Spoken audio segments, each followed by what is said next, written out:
बिस्मिल्लाहिर्रहमानिर्रहीम। अस्सलामु अलैकुम डियर स्टूडेंट्स, आज हम चैप्टर 1 सेल स्ट्रक्चर में जो नेक्स्ट ऑर्गेनेली करने जा रहे हैं दैट इज़ लाइसोसोम। लाइसोसोम्स में बेसिकली जब हम कहते हैं ना कि ये ओरिजिनेट हो रहे हैं या these are derived from Golgi bodies, और ये किस तरह से मैं थोड़ा सा ना लास्ट टाइम जो हमने गोल्जी बॉडीज़ के लिए ना एक स्ट्रक्चर भी किया था, इस तरह से ना ये देख लें हमने कुछ ड्रा की थी यूँ सिस्टरनी जिनको नाम दिया था आपने, यानी ये जो एक तरह का ना स्टैक ऑफ सिस्टरनी बन रहा था कि बहुत सारे सिस्टरनी हैं which are placed over each other, और उसके बाद ना साथ हमने इस तरह की कुछ ये वेजिकल्स भी बनाई थी, और ये जो वेजिकल्स होती हैं जस्ट लाइक दिस, यहाँ से क्या हैं वो आके फ्यूज़ भी कर रही थी इन सिस्टरनी के साथ, और इसी तरह से ये वेजिकल्स जो हैं वापस हमें मिल रही होती हैं, बन रही होती हैं सिस्टरनी से। वो थोड़ा सा हमने ऐसे किया था कि ये अगर ना फॉर एग्ज़ाम्पल सिस फेस है तो सिस फेस में क्या थी, ये वेजिकल्स हैं वो आके आपस में फ्यूज़ करती हैं और ये बना रही होती हैं सिस्टरनी, जबकि ट्रांस फेस में यही सिस्टरनी अगेन क्या है ब्रेक हो रही हैं वेजिकल्स के अंदर। तो बेटे मैंने उसमें एक बात की थी कि कुछ ऐसी वेजिकल्स भी होती हैं जिनके अंदर क्या होगा एंजाइम्स हैं, और वो ऐसे एंजाइम्स होते हैं जिनको हम नाम देते हैं हाइड्रोलिटिक एंजाइम्स का, यानी ये जो आपको इसमें एंजाइम नज़र आ रहा है इसको हम क्या कहेंगे हाइड्रोलिटिक एंजाइम्स। अब ये जो एंजाइम्स हैं ज़ाहिर हाइड्रोलिटिक से नाम से ही ज़ाहिर हो रहा है कि ये हाइड्रोलिसिस करेंगे, किसी मालिक्यूल्स को ये ब्रेक डाउन करेंगे, किसी सब्सटेंस को ये ब्रेक डाउन करेंगे थ्रू हाइड्रोलिसिस, तो इस वजह से हम इनको हाइड्रोलिटिक एंजाइम कह रहे हैं। तो बेटे अगर इन वेजिकल्स के अंदर जिनको आपने ना बेसिकली नाम दिया था कि these are the secretory vesicles, ये कौन सी थी सिक्रीटरी वेजिकल्स थी, और ये वाली कौन सी थी इनकमिंग वेजिकल्स कह लें या फॉर्मिंग वेजिकल्स भी कह रहे थे। तो सिक्रीटरी वेजिकल में ये एंजाइम है और ये किसी को क्या है ब्रेक डाउन कर सकता है, तो इस वजह से ना ये वाली जो सिक्रीटरी वेजिकल होगी इसको हम नाम देते हैं यहाँ पे प्राइमरी लाइसोसोम का। क्या कहेंगे इसको हम प्राइमरी लाइसोसोम। अब ये जो प्राइमरी लाइसोसोम है, कोई भी आप लाइसोसोम ले लेना तो उसमें एक तो ये क्या होगी उसकी आउटर आपको सिंगल मेम्ब्रेन नज़र आएगी, और इसके अंदर यहाँ पे क्या है इस तरह से ये आपको वो एंजाइम्स नज़र आएंगे, और जो ये वाले एंजाइम है ये किसी न किसी जब वो सेल के कंपोनेंट या मालिक्यूल को क्या है ये ब्रेक डाउन कर सकते हैं, इसलिए हम ना इनको हाइड्रोलिटिक एंजाइम कहते हैं। और बाकी रह गए बेटे जो अभी तक हमें लाइसोसोम्स में ना 40 टाइप्स के जो एंजाइम है, 40 और मोर टाइप्स के जो एंजाइम्स हैं they have been discovered to be occurring within these vesicles which are named as primary lysosome. अब देखें ये चूँकि ब्रेक डाउन करते हैं तो हमने ना इन वेजिकल को लाइसोसोम का नाम दिया है, वो इसी वजह से दिया है कि जो लाइसो का वर्ड है ये डिराइव किया गया लाइसिस, जिसका मीनिंग क्या होता है स्प्लिटिंग और ब्रेकिंग के मीनिंग में, और जो सोम या सोमा है ना इसका मीनिंग क्या होता है बॉडी, यानी इसको हम ना स्प्लिटिंग बॉडी का नाम देंगे लाइसोसोम। तो ये स्प्लिटिंग बॉडी किस लिए है, ये किसी न किसी सेलुलर कंपोनेंट या इवन के मालिक्यूल्स को क्या करते हैं ये ब्रेक डाउन करेंगे। अब बेटे यहाँ पे जो मैंने बात की है ना 40 different types of enzymes they have been found to be occurring within this vesicles, तो इसका ये मीनिंग नहीं है कि all this types are present in every type of lysosome, बल्कि क्या होता है लाइसोसोम के हमारे पास वेराइटीज़ हैं, किसी के अंदर क्या होंगे कि ये एंजाइम्स होते हैं वो ज़्यादा हैं, एक भी हो सकता है, एक से ज़्यादा भी हो सकते हैं, यानी ये वेरी करता है। अब ना यहाँ पे जो हम ख़ास तौर पे जो लाइसोसोम का अभी मैंने शुरू में बोला था ना कि ये एक ऐसे ऑर्गेनेली है जो कहाँ से डिराइव हो रही है, गोल्जी बॉडी से। यानी ये बेसिकली क्या था, this is a Golgi body और गोल्जी कम्प्लेक्स, ये वहाँ से डिराइव हुई हैं। लेकिन बेटे इनमें जो एंजाइम्स हैं, अगर हम इनकी बात करें ना, एंजाइम्स क्या होते हैं, प्रोटीन्स हैं। और वो जो एंजाइम्स या प्रोटीन्स हैं ना, उनका जो ओरिजिन था, यानी मैं अगर इस तरह से लिख भी देता हूँ कि जो एंजाइम्स ओरिजिन एंड फॉर्मेशन, ठीक है, वो ओरिजिनेट हो रहे थे, ज़ाहिर प्रोटीन इन नेचर होते हैं ना, तो ये रफ एंडोप्लाज्मिक रेटिक्यूलम जो होगा उसमें क्या है, प्रोड्यूस हुए। क्यों, रफ एंडोप्लाज्मिक रेटिक्यूलम के पास राइबोसोम था, तो राइबोसोम ने क्या किया है जी, प्रोटीन बना दी।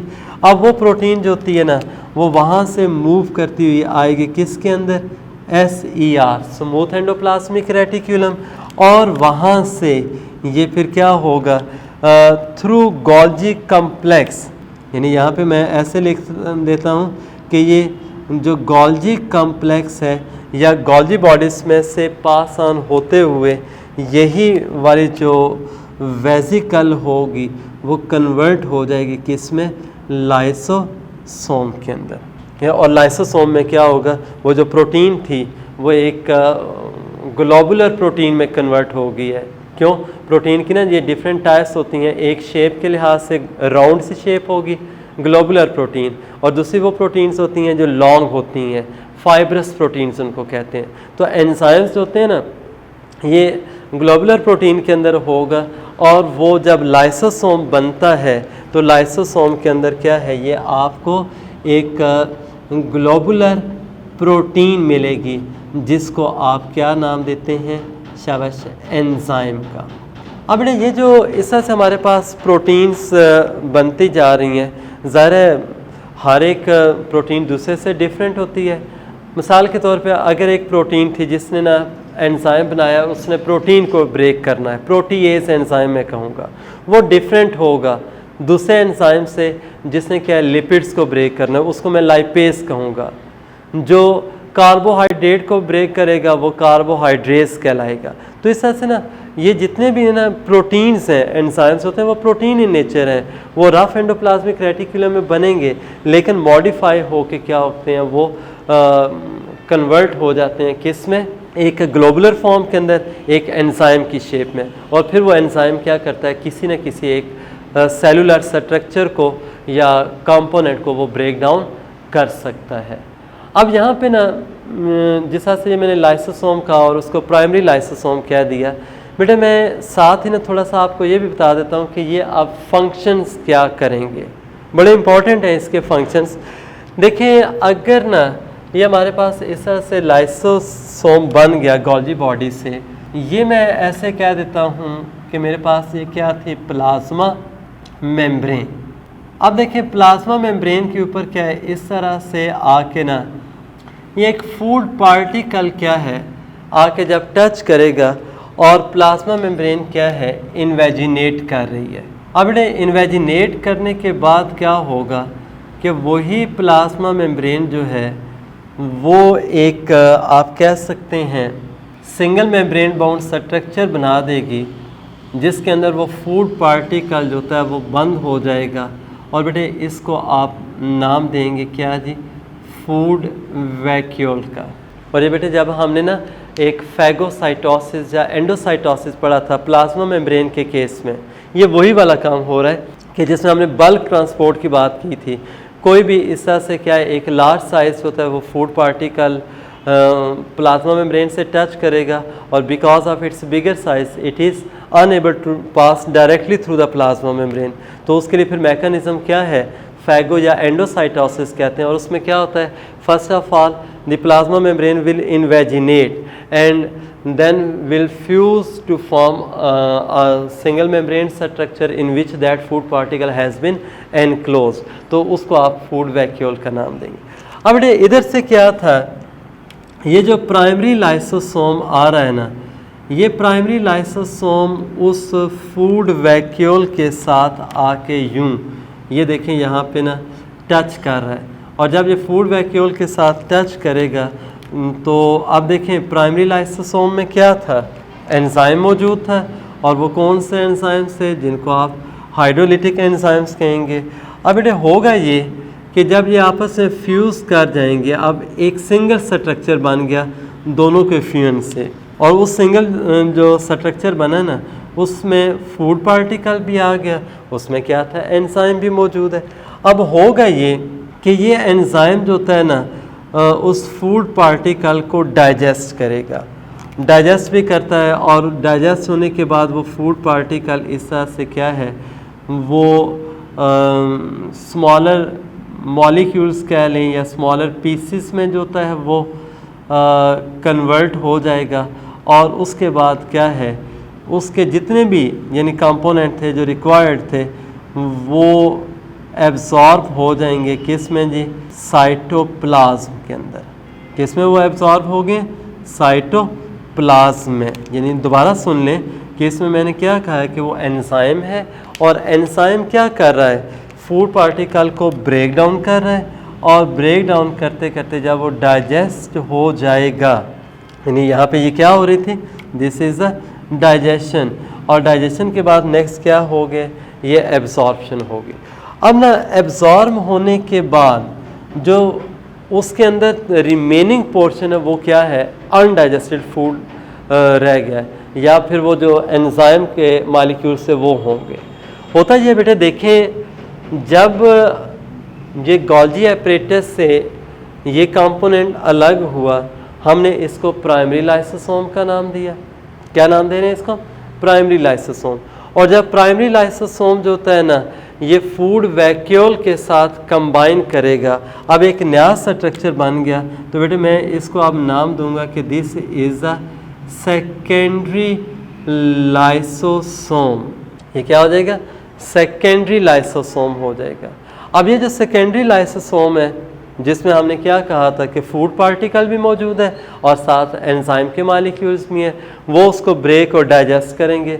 डाइजेस्ट करने के बाद ये आउटवर्ड जो एरोस आ रहे हैं, ये क्या शो कर रहे हैं कि digested portion of the food will be absorbed inside the cytoplasm. और बाकी उसके अंदर फिर जो था ना सेकेंडरी लाइसोसोम, उसमें क्या रह गया, undigested part of the food होगा, और बाकी जो उसमें क्या था, एंजाइम पार्टिकल। अब ये जो इस तरह के ना अनडाइजेस्टेड जो कंपोनेंट है, या आप कह सकते हैं वो वेस्ट मटेरियल्स हैं, जो कि अब क्या होंगी, सेल से बाहर रिलीज़ की जानी है। तो होगा ये कि ये जो सेकेंडरी लाइसोसोम है, जिसके अंदर आप क्या है, जस्ट वेस्ट मटेरियल रह गई हैं, अब इसका हम नाम चेंज कर देंगे, और इसके लिए बेटे हम जो टर्म यूज़ करते हैं दैट इज़ कंट्रैक्टाइल वैक्यूल। इसके लिए आप क्या टर्म यूज़ करेंगे, कंट्रैक्टाइल वैक्यूल। अब ये कंट्रैक्टाइल वैक्यूल क्या करता है, आगे आके इस तरह से ना प्लाज्मा मेम्ब्रेन के साथ यूं टच करेगा, और जब ये टच करता है बेटे, यहाँ से फिर क्या होगा, वो अनडाइजेस्टेड जो फूड है दैट विल बी रिलीज, और बेटे इसको आप एक्सोसाइटोसिस का नाम देंगे। बात समझ आ रही कि नहीं। देखें टर्मिनोलॉजी तकरीबन ना जो हमने पहले पढ़ी हुई है ना वही वाली हैं, बस थोड़ा सा देख लें। सीक्वेंस आपने याद रखना है कि अगर कोई वेसिकल बनती है, अब ये नहीं है कि ये लाइसोसोम है, ये कोई और स्ट्रक्चर होगा। पहली बात हमने क्या कि जो गोल्जी की सिस्टर्नी से ट्रांसपोर्ट या सिक्रेटरी वेसिकल जो अलग हो रही है, जिसके अंदर क्या था, एक एंजाइम मौजूद है ये वही वेसिकल, लेकिन एंजाइम कौन सा था, हाइड्रोलिटिक एंजाइम। तो उसकी वजह से हमने उस वेसिकल को क्या नाम दे दिया, प्राइमरी लाइसोसोम का। फिर वो प्राइमरी लाइसोसोम जो होता है जाके वो किसके साथ कंबाइन कर रहा है, शाबाश, फूड वैक्यूल के साथ। अब जैसा ये फूड वैक्यूल के साथ मिलेगा तो ये क्या बन जाएगा, सेकेंडरी लाइसोसोम, यानी food vacuole plus primary lysosome combine to form a new structure which is called secondary lysosome. अब ज़ाहिर है एंजाइम जो है वो उसको डाइजेस्ट और ब्रेक डाउन करेगा, फिर डाइजेस्टेड पोर्शन एब्जॉर्ब हो जाएगा, रिमेनिंग उस सेकेंडरी लाइसोसोम ही था उसके अंदर अनडाइजेस्टेड क्या है वो फूड का पार्ट रह गया, यानी एक तरह का वेस्ट मटेरियल है। अब उसी सेकेंडरी लाइसोसोम के नाम हम चेंज कर देंगे, क्या कहेंगे, that is the contractile vacuole. और बेटा देखें एंड पे जाके वो कंट्रैक्टाइल वैक्यूल क्या है, it will touch the plasma membrane, it will fuse and will release the undigested portion of the food. बात समझ, जिसको आप ना इजेशन भी वैसे कह सकते हैं, या यहाँ पे वो जो टर्मिनोलॉजी है हम एक्सोसाइटोसिस की यूज़ करेंगे।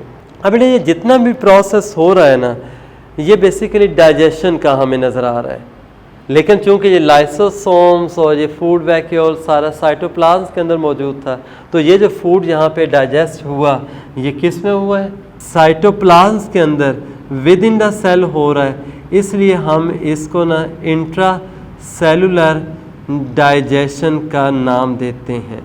इस पर आप क्या कहेंगे, ये क्या हो रही है, इंट्रा सेलुलर डाइजेशन। इसका मीनिंग क्या हुआ कि जो पहला काम था लाइसोसोम का वो क्या है, इंट्रा सेलुलर डाइजेशन है। अब ना जो दूसरा फंक्शन है वो भी तकरीबन इससे मिलता जुलता है, उसको बेटे हम नाम देते हैं ऑटोफेजी। अब बेटे जो ऑटोफेजी है इसमें जो वर्ड है ना ऑटो का मीनिंग होता है सेल्फ, फेजी का मीनिंग क्या होता है, ईटिंग, सेल्फ ईटिंग।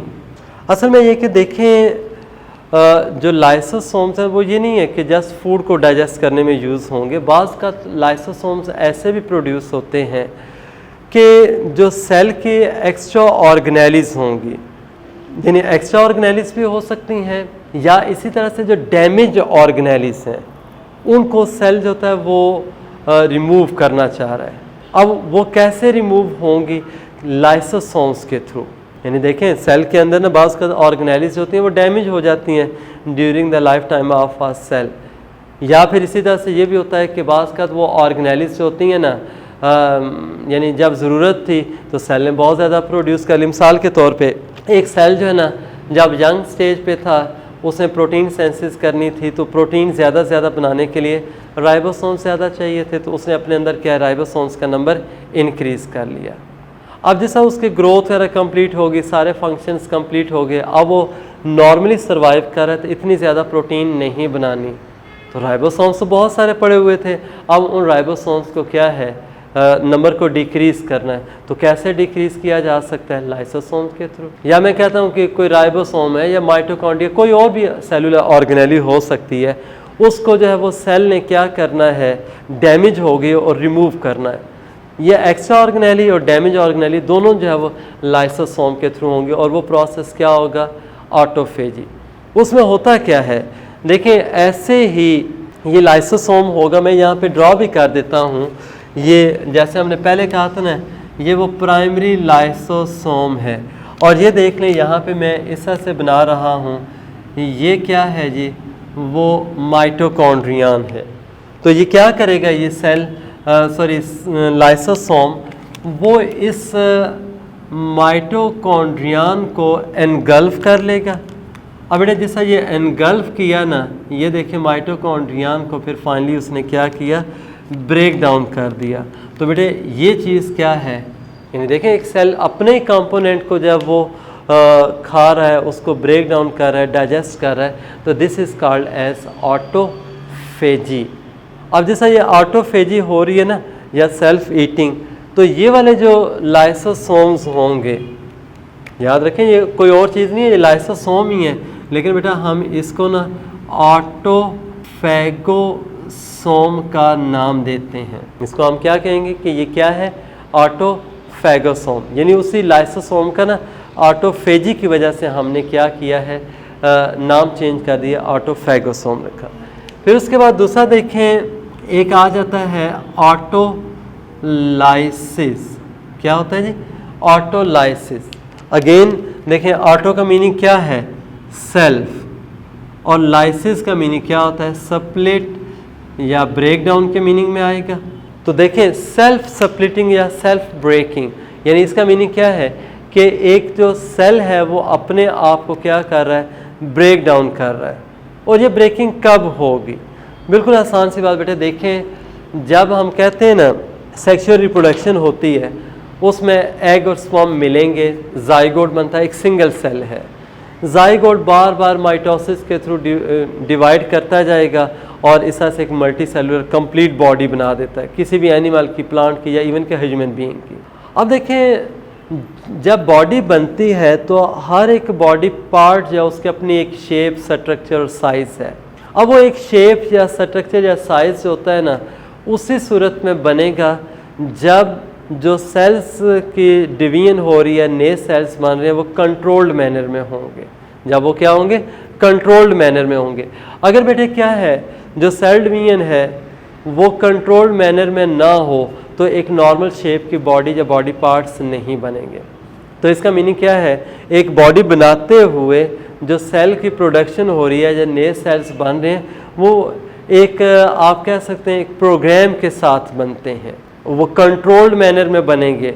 तो जब बेटे इसके अपोजिट मैं ये कहूँगा, जब वो सेल्स बन रहे थे तो अकॉर्डिंग टू नीड बने हैं, लेकिन दूसरी तरफ क्या हुआ, जब उनकी ज़रूरत नहीं है, जब उन सेल्स ने अपना फंक्शन जब वो कंप्लीट कर दिया है, तो फिर क्या होगा, इसी प्रोसेस के थ्रू जब वो सेल्स जो हैं वो ब्रेक डाउन कर दिए जाते हैं और उस चीज़ को हम नाम देते हैं प्रोग्राम्ड सेल डेथ का। जैसे थे ना कि वो प्रोग्राम के साथ उनकी सेल डिवीजन हो रही है, new cells are being form, but after the completion of the role of a cell, cell is broken down, that is dissolved, and this process is called as programmed cell death. अब program cell death में क्या होता है कि जो sales है ना, यानी जिसका अब रोल कंप्लीट हो गया है, वो क्या करेगा, डेथ से पहले अपने अंदर ये नंबर ऑफ लाइसोसोम्स है बहुत ज़्यादा इंक्रीज़ कर लेता है। वो क्या करेगा, नंबर ऑफ लाइसोसोम्स है वो बहुत ज़्यादा इंक्रीज़ करेगा। अब वो जब एक large number of lysosome produce हो जाएगा तो वो लाइसोसोम्स फिर क्या करेंगे, सेल की जितनी भी ऑर्गेनेलिस हैं या सेल के कंपोनेंट्स होते हैं ना, उनको, जैसे मैंने यहाँ पे कहा था ना, एक्स्ट्रा कोई माइटोकॉन्ड्रियन है या डैमेज है, उसको जिस तरह से वो एनगल्फ और ब्रेक डाउन कर रहा है, ऑटोलाइसिस के दौरान वो तमाम सेलुलर कंपोनेंट्स को क्या करते हैं, लाइसोसोम ब्रेक डाउन करते हैं और करते करते क्या है, फाइनली सेल की डेथ हो जाएगी। ऑटोलाइसिस, पूरे का पूरा सेल डिसॉल्व हो गया, ब्रेक डाउन हो गया, यानी सेल्फ ब्रेकिंग उसने कर ली। तो बेटे चूंकि ना देखें ये लाइसोसोम सेल ने खुद ही प्रोड्यूस किए थे, जिनकी वजह से सेल की अपनी डेथ हो गई, इसका मतलब क्या है, सेल ने एक तरह से सुसाइड कर लिया है। सेल ने क्या किया है, सुसाइड किया है। तो बेटे जैसे वहाँ पे हमने नाम दिया था ना, जो लाइसोसोम से ऑटोफेजी की वजह से उनको हम ऑटोफैगोसोम्स कहते हैं, यहाँ पे ये सेल जब वो सुसाइड कर रहा है तो उस वजह से हम उनको ना सुसाइडल बैग्स का नाम भी देंगे। वही लाइसोसोम्स क्या कहलाएंगे, सुसाइडल बैग्स। बात समझ आ रही कि नहीं?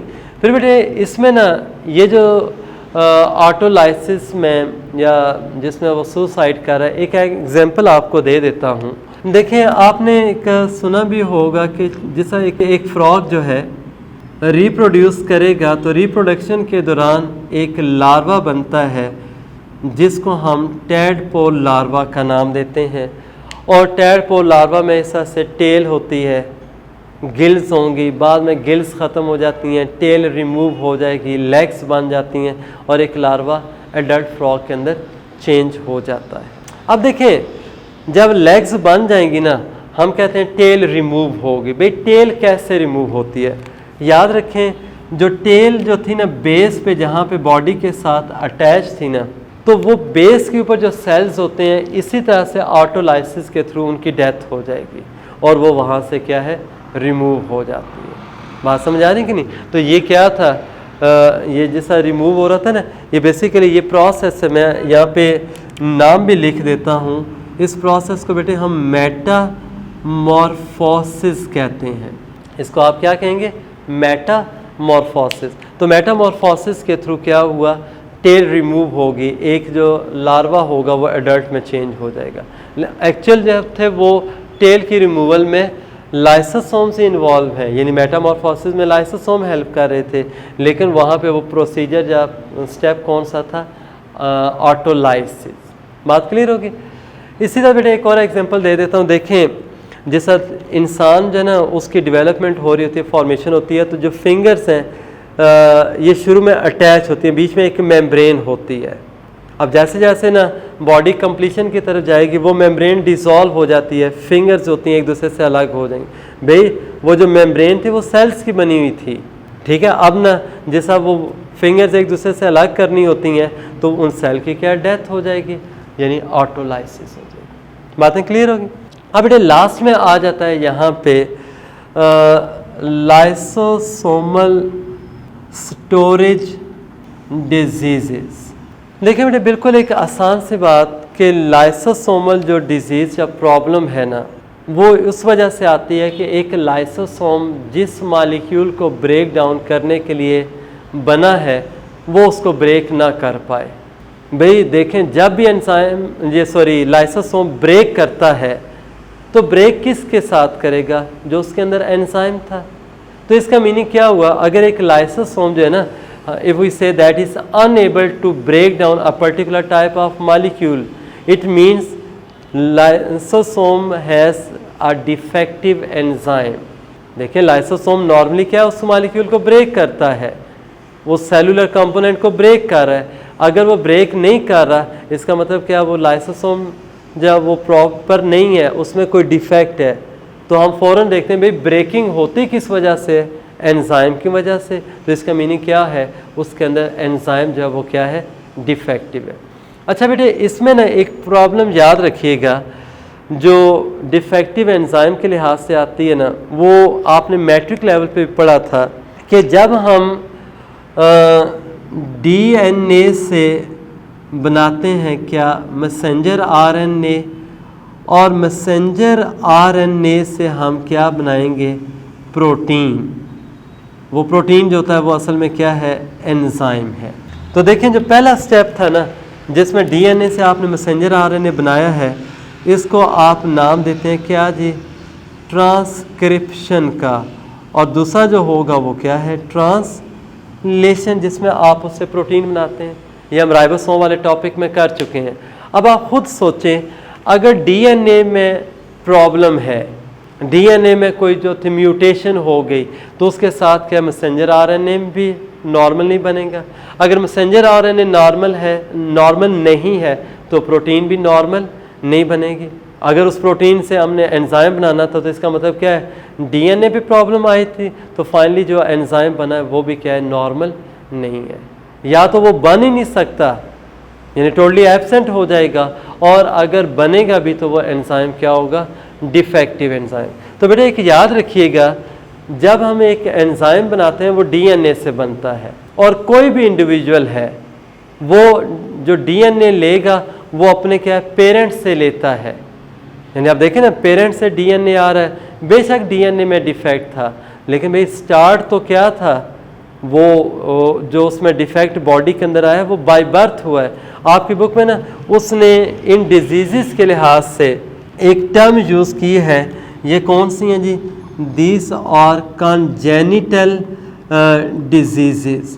और कॉन्जेनिटल जो होती है ना उनको हम कहते हैं ऐसे डिजीज़ हैं जो बाय बर्थ होती हैं। और इसमें ना एक आपकी बुक में डिजीज़ का जिक्र किया गया है, टे-सेक्स डिजीज़, और एक और भी मैं यहाँ पे लिख रहा हूँ, ग्लाइकोजिनोसिस टाइप 1 और टाइप 2, ये दो तरह की डिजीज़ हैं। देखें जो टे-सेक्स वाली है ना, ये बेटे डिजीज़ होती है लिपिड्स की एक्यूमुलेशन की वजह से, और ये दूसरे वाला जो है ना ये ग्लाइकोजन की वजह से होगी।